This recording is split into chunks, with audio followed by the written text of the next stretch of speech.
Não, eu tô dizendo que isso é bullying, viu? Tô aqui. Bom dia, pessoal. Prazer, Webster, tudo bem? Gente, é o seguinte, eu vou tentar ser objetivo e tentar ser uma sequência lógica para a coisa, certo? A ocupação do Ceará, ao contrário das outras regiões do Brasil, se deu de forma singular. Ele se deu do sertão para o litoral, e não do litoral para o sertão. Como é que foi isso? Nós sabemos que a primeira atividade econômica a ser explorada pelos portugueses aqui no início da colonização foi a cana-de-açúcar, né? Foi o cultivo do açúcar. E o açúcar foi explorado em boa parte do nosso litoral. Foram os portugueses também que trouxeram as primeiras amostras de gado bovino para nós, o gado zebu, que é um gado de médio porte, mas é um gado que suporta as intempéries do sertão. E esse gado foi trazido para servir como reforço da dieta alimentar dos sertanejos, como também para servir como força de tração animal nas fazendas, né? Para puxar os carros de boi do engenho, lá do canavial até o engenho. Acontece que com o passar do tempo, o gado foi se proliferando, foi se multiplicando. E o gado era criado junto aos canaviais, começou a pisotear ou comer os pés de cana e, consequentemente, começou a dar prejuízo. Resultado, o interesse dos portugueses não era no gado. O gado, a pecuária, ela era considerada por Portugal uma atividade complementar à atividade do açúcar.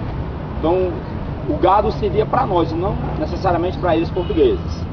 Por isso, em 1701, veio um decreto do rei Dom Pedro II lá de Portugal. Cuidado, não é o Dom Pedro II nosso aqui não.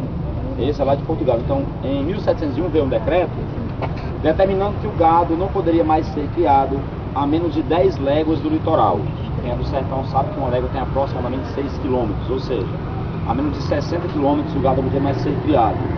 Não estou dizendo para vocês necessariamente que não ficou nem uma vaquinha leiteira, não ficou nem um boi de puxar as carroças nas fazendas. O cidadão que tinha, por exemplo, 200 cabeças de gado, ele levou 150, 160 cabeças para o interior. E aí é que começa o processo de ocupação do interior do Nordeste, quando?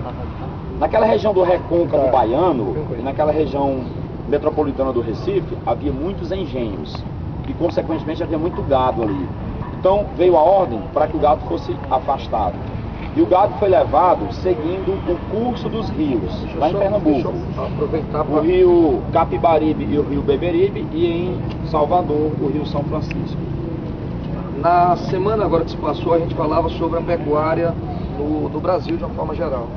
E a gente falava da importância da interiorização dessa pecuária. Em sala de aula a gente ressaltou dois pontos que eram interessantes. Em 1534, Martim Afonso de Souza vai trazer, durante o início exatamente das capitanias hereditárias do Brasil, o primeiro rebanho de gado foi trazido por Martim Afonso de Souza. E aí, com o final das capitanias, em termos políticos e administrativos, não também, como é que falou agora há pouco, não deixando de lembrar que as capitanias só serão suprimidas em termos hereditários durante a administração do Marquês de Pombal no governo Dom José, né? Durante o governo geral, quando Tomé de Souza, em 1549, veio assumir, fundar a capitania, fundar a cidade de Salvador, então, ele vai trazer para cá também gado. E esse gado é exatamente o gado que vai ser espalhado na região da Bahia e na região de Pernambuco. E aí vem a história do velho São Francisco, que nós falamos da importância do velho Chiquinho, no processo de ocupação e interiorização do Brasil, que caiu na VP de vocês. Entendeu agora? Aí sabe a história, viu, gente? Ai, desempregar a gente. Então, o gado sai de Pernambuco, seguindo o curso dos rios. Isso é o pessoal fazendo cobrança. Seguindo o curso do rio Capibaribe e rio Beberibe. E lá da Bahia, o gado sai seguindo o curso do rio São Francisco. Aí o que acontece?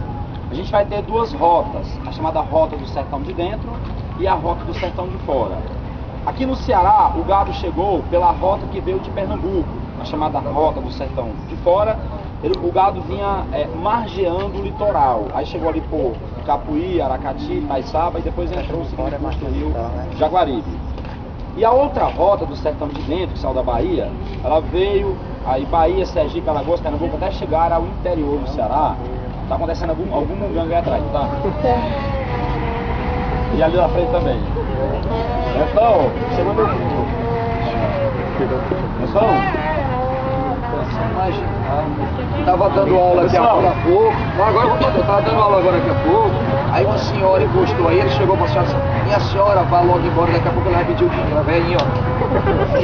Daqui a pouco. Então é o seguinte, aí a rota do sertão de dentro, né? O gado veio ali pelo Cariri, aí chegou até Iguatu, Icó, aí veio para Quixadá, Xamubi. Alguns de vocês devem conhecer Icó, uma das cidades mais velhas do Ceará, eu considero, com aquela arquitetura colonial, com aqueles azulejos, parte deles de Portugal. Então nós temos o seguinte, a cidade de Icó, por exemplo, a cidade de Xaramubim, de Moeiro do Norte, foram vilas que surgiram a partir da pecuária. Posso dizer para vocês, portanto, que a pecuária foi a primeira atividade econômica que permitiu a ocupação de parte do nosso estado, a partir do interior, tá certo?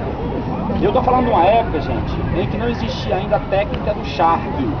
Até 1710, 1720, não se conheciam técnicas para salgar, conservar a carne, né? Não existiam freezers, por exemplo. E aí, nós vivíamos a chamada civilização do couro, quando o couro era muito mais importante que a carne. Quem é do sertão sabe que o couro tem 1001 utilidades. O couro é um bombril, porque do couro se faz os arreios dos cavalos. Aqui no interior o pessoal costuma fazer o encosto, o assento das cadeiras, cobrir baú, a roupa, o gibão do vaqueiro, né? Tudo isso aqui com couro. Mas aí por volta de 1720, aproximadamente, surge a técnica do charque. A técnica de se salgar a carne e colocar para secar ao sol. E dois grandes centros vão florescer em virtude das charqueadas. Uma cidade chamada United States of Sobral, certo? E uma outra cidade chamada Aracati. Um no litoral oeste, outro no litoral leste. Dois extremos, né? Então o gado que vinha do interior, seguindo o curso do rio Acaraú, que ia para Sobral, lá existiam as oficinas de charque. Como o gado que saía daqui e ia para Aracati, então lá existia esse processo do charque, e a carne era levada ou em lombos de mulas ou em barcos, né? A cidade de Aracati tornou-se o principal centro econômico do Ceará em meados do século XVIII. O porto era mais próximo do Recife, por exemplo, né? Então assim, o charque ele permitiu uma concentração de uma considerável riqueza no nosso estado. Mas aí, gente, eu vou falar muito para vocês em secas, até porque o tema central dessa nossa viagem é uma seca, a seca 1915. Então assim, a primeira seca que a história do nosso estado registra aconteceu entre 1605 e 1606. Como o Fernandes falou, houve a divisão do Brasil em capitanias hereditárias, em 1534. A divisão foi feita pelo rei Dom João III, mas o cidadão que obteve a capitania do Ceará Grande, um cidadão chamado Antônio Cardoso de Barros, meu filho, está daí, senão ele vai roubar, meu filho, sai daí. Cidadão, marcha, a merenda do menino vai tomar. Não tem vergonha não, tu não assume a paternidade não.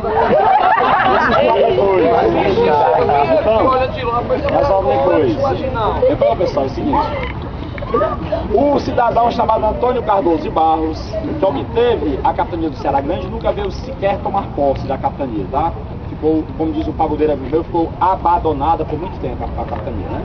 E aí, resultado, 1603, um cidadão chamado Pero Coelho veio, tentou colonizar, mas foi atingido, né, pela seca de 1605 e 1606, teve que ir embora.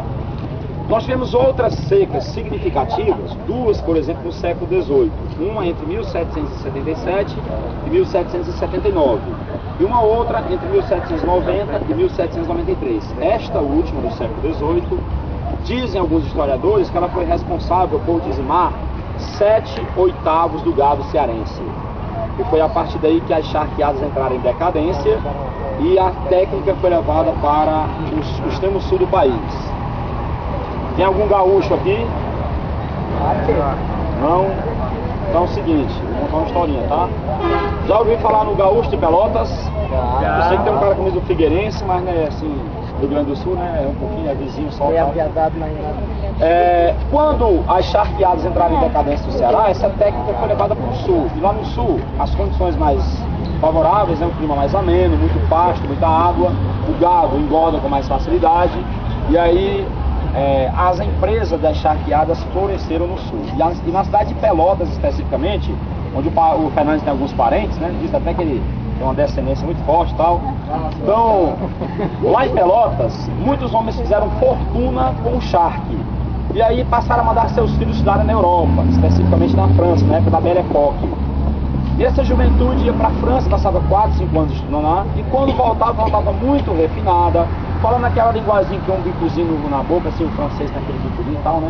E com aquela roupa cheia de babado e tudo, aí surgiu aquela história, né, toda sobre o gaúcho de Pelotas, né? Mas o charque é responsável por toda essa riqueza. Com a decadência do charque, gente, uma nova atividade desponta no Ceará, que foi a cotonicultura, né, de cotonete. O algodão já era produzido há muito tempo aqui, inclusive pelos índios, né?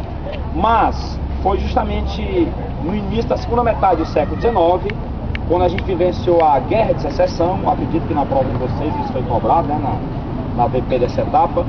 A Guerra Civil Americana, entre 1861 e 1865, ela trouxe grandes prejuízos para a produção do algodão norte-americano. Os Estados Unidos era grande fornecedor de matéria-prima para a indústria têxtil dos britânicos, né? Com a Guerra Civil, houve a destruição de várias pastagens, vários campos de produção de algodão nos Estados Unidos, né? E aí, como a produção de tecidos não poderia parar na Inglaterra, os ingleses passaram a comprar o nosso algodão.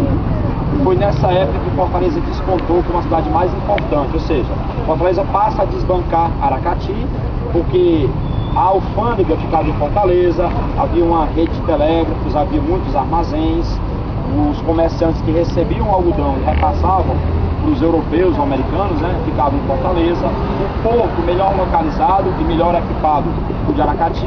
Então Fortaleza ganha a condição de cidade mais importante do estado no final do século XIX, em função da cotonicultura, certo? Aí, gente, nós estamos vendo esse prédio aqui, que é da Estação de Ferro Baturité, que passou a fazer parte da chamada Rede Viária Cearense. Em 1870, essa ferrovia começou a ser construída em Fortaleza por um consórcio, né, de homens ricos e tudo. Aí, 3 anos depois, ela passou para o controle do Estado, a ferrovia. Ela foi construída como qualquer outra ferrovia ou rodovia, por etapas. O primeiro trecho da ferrovia construído de 1870 a 73, ligava o centro de Fortaleza a Parangaba. De 73 a 76, a ferrovia chegou a Pacatuba. E em 1882 chegou a Baturité. Em 1894 a ferrovia chega aqui a Quixadá. E em 1925 ela chega ao Cariri. E o que é que essa ferrovia tem a ver? É que na grande seca do século XIX, 1877 a 1880, uma seca violenta também, daquela seca que o urubu voa só com a asa, que é outra para se abanar, né? Daquela seca que o leite da vaca já sai em pó, de tão seco que é. Então nessa seca do século XIX, parte da ferrovia foi construída utilizando a mão de obra dos flagelados da seca, as pessoas atingidas, né? Então, na verdade, existia a mão de obra escrava utilizada na ferrovia, mas, paralelamente, foi usada a mão de obra, o governo do estado criou os chamados paliativos, ou seja, condições de sobrevivência, criando frentes de trabalho, para que aquelas pessoas que estavam atingidas pela seca pudessem ter uma ocupação. Então, nesse período da seca, a gente teve escravos e homens livres trabalhando, acelerando a obra. Nessa época também, outras obras foram construídas, como o mercado público daquela megalópole chamada Messejana de açúcar, certo? Foi construído também nessa época pela mesma mão de obra atingida pela seca, né, da época. A Messejana de açúcar, que no início do século XX entrou no Guinness Book por ser a maior exportadora mundial de manga, fruta manga, certo? Então, como o tema da nossa aula é a seca do 15, eu vou falar sobre as secas de 1915, 1932, 1958, quando nós estivemos lá no Cedro no outro momento, ok? Então encerramos provisoriamente os nossos trabalhos. Filho mais velho do Éfita, Dom Pedro II. Como é que é? O nome da ferrovia? Ela foi construída inicialmente como estrada de ferro.